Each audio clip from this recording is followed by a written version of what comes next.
கவிதையை பற்றி ஒரு கவிதை கேட்கலாமா? கவிதையின் தலைப்பு கவிதைக்கு வெளியே. ஒரு மலை உச்சியில் நின்று கொண்டு கிட்டத்தட்ட வானம் தொடுகிறேன், என்னால் பறவையாக முடியவில்லை. சில கிளைகளின் மத்தியில் குடியிருந்து பார்க்கிறேன், ஒரு மலராக முடியவில்லை.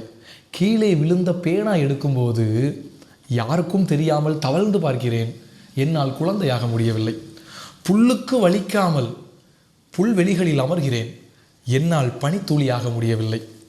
உறவென்ன துறவென்ன தெளிந்து தெளிந்து உள்ளொளி கொள்கிறேன், என்னால் சூரியனாக முடியவில்லை. கலியுக ஓட்டத்தின் சிற்சில இடைவெளிகளில் மானுட பிறவையின் முழுமை உணர்கிறேன், என்னால் பௌர்ணமியாக முடியவில்லை.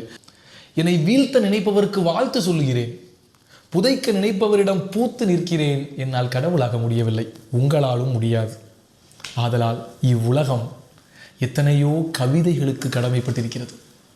ஒரு நிமிடம் ஒரு கவிதை. மழைக்கு ஒதுங்கும் மண்பொம்மை. கபிலன் வைரமுத்து.